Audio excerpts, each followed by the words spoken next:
मैं कुमार श्रीकांत आपका स्वागत कर रहा हूं आज रात के इस लाइव में।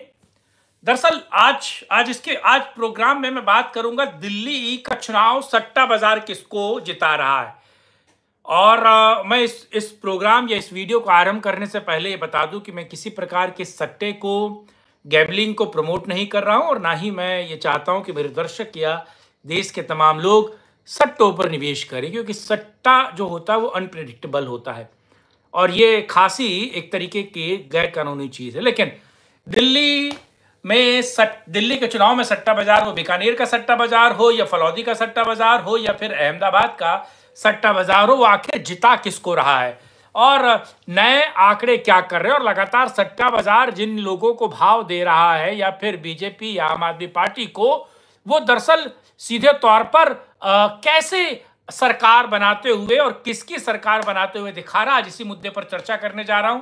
आप लोगों से अनुरोध है कि वीडियो को अंत तक देखिए, लाइक शेयर, चैनल को सब्सक्राइब कीजिए और राष्ट्रवादी खबरों के लिए आप इस चैनल के साथ जुड़े रहिए और लगातार अपने मुद्दों को लेकर आप कमेंट बॉक्स में अपनी राय रख सकते हैं। समर्थन और सहयोग अपेक्षित है। फलौदी सट्टा बाजार क्या है? पहले मैं जरा आपको फलौदी सट्टा बाजार आखिर है क्या। आपको पता है कि फलौदी सट्टा बाजार से बेहतर सट्टा बाजार बल्कि बीकानेर का सट्टा बाजार है। और फलौदी एक जगह है, एक कस्बा है, उस कस्बे में कहा जाता है कि लोग इस बात पर भी सट्टा लगाने बैठ जाते हैं कि अगले वाली ट्रेन या अगली वाली गाड़ी किस कलर की गुजरेगी और वो यहाँ रुकेगी कि नहीं रुकेगी। और कहा जाता है कि एक बहुत वहाँ की प्रचलित कहानी है कि पुलिस वालों ने जो सट्टा बाजार के सटोरिये हैं उनको गिरफ्तार किया और गिरफ्तार करके थाने में, जेल में ले जाकर बंद कर दिया। और थोड़ी देर बाद पुलिस वालों को समझ में आया कि आखिर ये आवाज़ कैसे आ रही है, आखिर ये एक तरीके से ये आवाज़ कैसे आ रही है। जब जाकर देखा तो पता चला सटोरिये जेल में बैठकर जो मोजड़ी होती है, यानी कि जो जूती होती है, राजस्थानी जूती, उसको हवा में उछाल रहे थे और देख रहे थे कि अगर वो चित्त गिरेगी, यानी कि पहनने वाली तरफ से गिरेगी या फिर नीचे जमीन वाली तरफ से गिरेगी, उसको लेकर सट्टा लगा रहे थे। आप ये सोचिए, फलौदी का सट्टा बाजार कुछ ऐसा ही है। अच्छा, ये सट्टा बाजार कैसे सट्टा या प्रेडिक्शन करता है, मैं आपको बताता चलूं। 2024 के चुनाव का सट्टा जो अलग अलग बाजारों ने जो लगाया था वो औंधे मुंह था, लेकिन ज़्यादातर सट्टा बाजार जो सट्टा लगाते हैं वो बिल्कुल सटीक और सही बहुत हद तक निकलता है। क्यों? क्योंकि वो अलग अलग राज्यों में अलग अलग लोगों से उनके सूत्र होते हैं जो बात करके ये समझने की कोशिश करते हैं कि आखिर कौन जीत रहा है, कैसे जीत रहा है, किसकी हवा चल रही है और आखिर क्या सट्टा बाजार किसको कितना पैसा दे रहा है, किसकी जीत पर, लॉस पर, हार पर क्या निकल के आ रहा है। दरअसल मामला कुछ यूं ही है।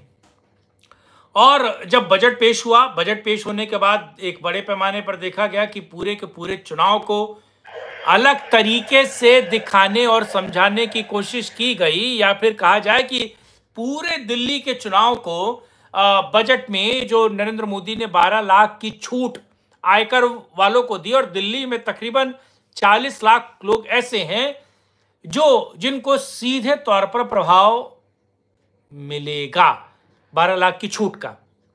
और जो मुद्दे चल रहे हैं वो सट्टा बाजार के इस आंकड़े को किस तरीके से प्रभावित कर रहे हैं। पहले मैं आपको बता चुका था कि पिछले लाइव में मैंने आपको बताया था कि बीजेपी को तकरीबन 25 सीटें मिल रही थी, लेकिन अब वो आंकड़ा बदला है। कितना बदला है वो बताने जा रहा हूं।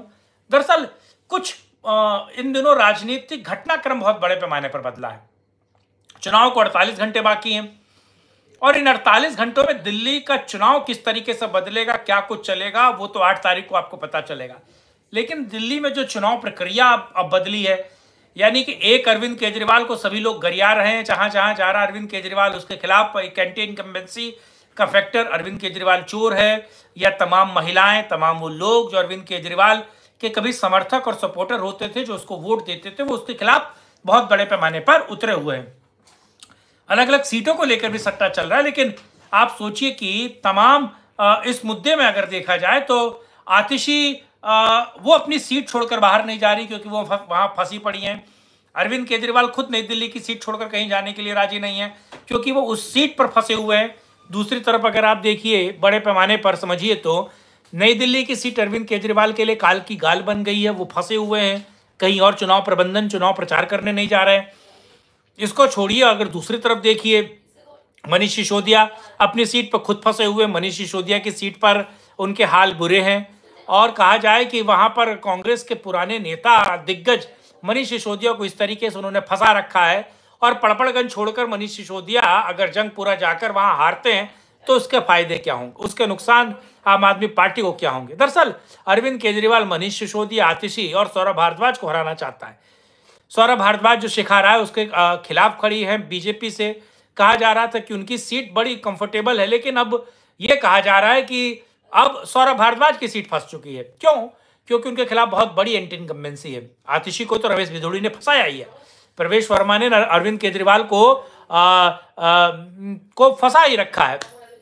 अब दूसरे तरीके से अगर आप समझिए, मैं अगर दूसरे तरीके से आपको समझाने की कोशिश करूं, अब गोपाल राय बसते हैं आम आदमी पार्टी में।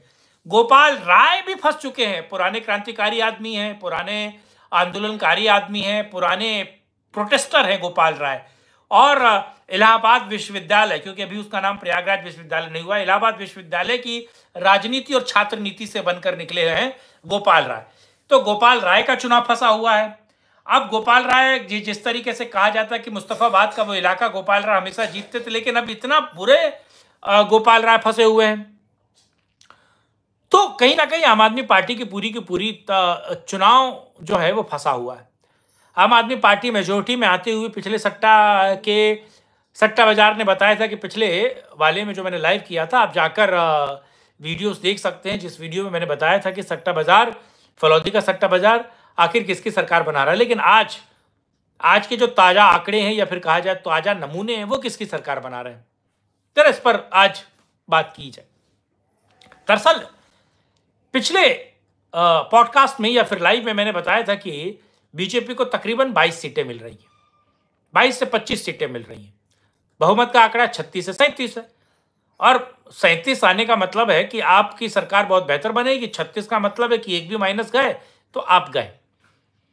तो 22 से 25 सीटें मिल रही थी बीजेपी को, और कहा जा रहा था कि 38 से 39, 40 के आसपास सीटें जो हैं वो आम आदमी पार्टी को मिल रही थी। कांग्रेस 5 सीटों से बेहतर करती हुई नजर आ रही थी। और जब राहुल गांधी उतरे हैं और तमाम मुद्दे बने हैं, तो अब सट्टा बाजार क्या बता रहा है? दरअसल अब सट्टा बाजार बीजेपी को सिंगल पार्टी के तौर पर बीजेपी को 28 से 31 सीटें दे रहा है। फिर दोहरा रहा हूं, दरअसल बीजेपी को सट्टा बाजार 28 से 31 सीटें दे रहा है, यानी कि ग्राफ बीजेपी का बढ़ गया है। बजट का चक्कर हो, कांग्रेस बेहतर तरीके से चुनाव लड़ रही है, या एंटी इनकम्बेंसी हो, या अरविंद केजरीवाल या उनके नेताओं को हर जगह घेरा जा रहा है, हर जगह मॉक किया जा रहा है, गरियाया जा रहा है, तमाम तरह की चीजें चल रही। तो बीजेपी जो 22 से 25 तक थी वो बाहर जाती है, बेहतर करती है, और 28 से 31 तक आके वो एक तरीके से स्टॉप है। अब 48 घंटे में क्या बचेगा, क्या होगा, ये वक्त जानता है, ये उस पर बात नहीं करूंगा। लेकिन जो 38 से 41 सीटें आम आदमी पार्टी को मिल रही थी, कहा जा रहा है कि वो सीटें घिसकी हैं, घटी हैं, और कहा जा रहा है कि 34 से 38 सीटें, 34 से 38 सीटें, यानी कि अभी भी सट्टा बाजार आम आदमी पार्टी को बहुमत दे रहा है। यानी 34 से 38 सीटें सट्टा बाजार सीधे तौर पर आम आदमी पार्टी को दिल्ली के चुनाव में दे रहा है। कांग्रेस जो 5 पर थी वो आगे आती है, और वो 8 सीटों के आसपास कांग्रेस आकर सिमटती है। यानी कि दिल्ली में खेल हो गया साहब। दिल्ली में बीजेपी लगातार जो एक तरीके से कहा जाए कि जो बहुमत का आंकड़ा है उसकी तरफ बढ़ रही है, और अभी भी 48 घंटे बाकी हैं चुनाव में। तो बीजेपी अगर बहुमत के आंकड़े तक बढ़ रही है और 28 से 31-32 सीटें जा रही है, और जो 40 सीटों के आसपास सट्टा बाजार आम आदमी पार्टी को दे रहा था वो सिकुड़ती है, और 34 से 38 सीटों के बीच में आकर वो अटकती है, कहा जा रहा बहुमत है। तो क्या होगा? बड़ा इफेक्ट, एक बड़ा डोमिनो इफेक्ट 48 घंटे में क्या हो सकता है? क्या ये 34 वाला जो आंकड़ा है, 34 से 38 वाला आम आदमी पार्टी का, ये सिमटता है, ये घटता है, और क्या वो 30 से 34 पहुंचता है 48 घंटों में? और जिस आंकड़े की हम बात कर रहे थे 28 से 31 या 32, जो बीजेपी को अभी सट्टा बाजार कह रहा है, क्या वो 32 से 38 तक पहुंचता है? अगर वो 32 से 38 के बीच में पहुंचता है आने वाले 48 घंटों में, तो क्या वाकई बीजेपी के वारे नारे और कहा जा रहा है कि जो बीजेपी की लहर चल रही है, अंडर करंट चल रहा है, बीजेपी के राज्य की इकाई हो, नेशनल इकाई हो, आरएसएस हो, या तमाम वो छात्र संगठन या बाल संगठन जो बीजेपी से सीधे तौर पर एसोसिएटेड है, वो अंदर खाने आपदा को लेकर यानी आम आदमी पार्टी अरविंद केजरीवाल को घेर रहा है। और तुष्टीकरण के वोट बैंक में जो सेंध कांग्रेस लगा रही है, तो क्या वाकई खेल बड़ा है? क्या खेल निराला है? क्या वाकई दिल्ली में एक बड़ा इंपैक्ट हम देखने जा रहे हैं? बड़ा सवाल है ये। और सट्टा बाजार का ताजा हाल मैंने आपको बता दिया। कमेंट बॉक्स में अपनी राय रखिएगा, वीडियो को लाइक शेयर, चैनल को सब्सक्राइब कीजिएगा और रोज यूं ही लाइव में या फिर प्रोग्राम में या वीडियो में जुड़िए। अपनी राय, आपकी राय बहुत महत्वपूर्ण है। आप लगातार राय रखते हैं तो उससे बहुत कुछ इको होता है। तब तक के लिए जय हिंद, जय भारत, वंदे मातरम, नमस्कार, जय हिंद, जय श्री राम।